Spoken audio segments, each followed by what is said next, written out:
Coupled with that, there were a few books that were the keys to my understanding of food.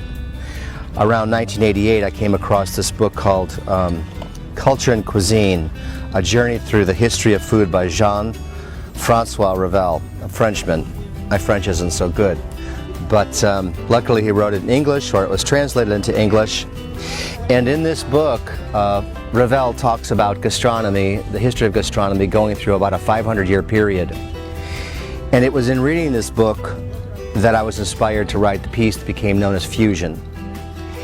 And fusion cuisine has come now to be part of the vernacular, not only in cooking, but in our entire fabric of social dialogues. Sometimes it's misunderstood, at least in the way that I originally thought of it.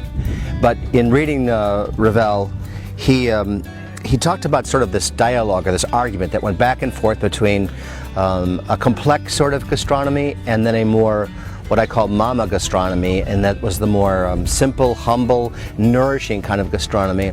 And he wrote, "The gastronomical serial written by the centuries has as its plot the constant battle between the good amateur cook and the thinking chef.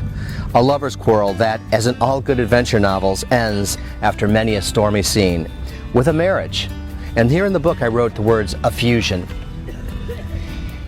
I began to think, why am I cooking dishes that were New York dishes, French dishes, Chinese dishes, dishes from other parts of the world? And I began to think about, I need to figure out where I'm going with cuisine. And in reading this book, I came up with this idea called fusion. Later that fall, I was asked to become part of a group of chefs and writers and winemakers in Santa Fe.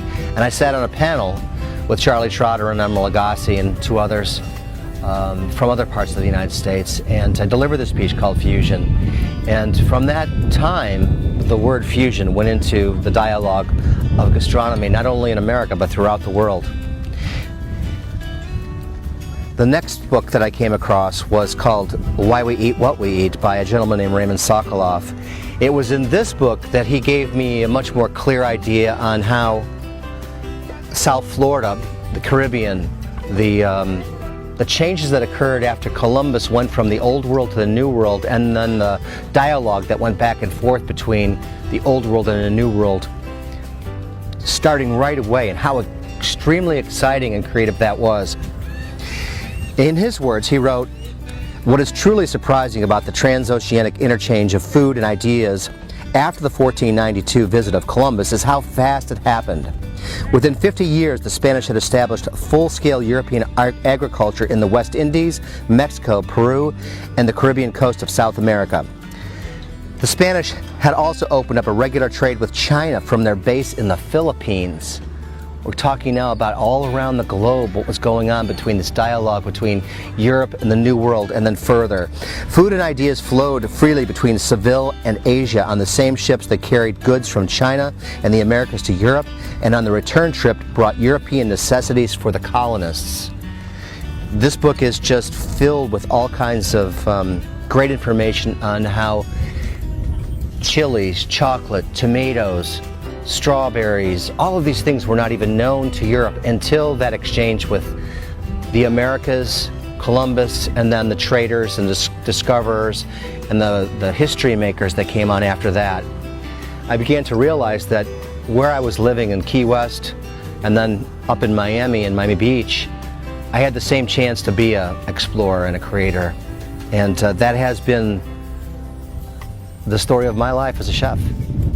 And I thank these two gentlemen for writing these books, and I thank Key West for giving me the liftoff, and I thank South Florida for continuing to provide me with the inspiration that makes me jump out of bed and be glad that I can cook for a living.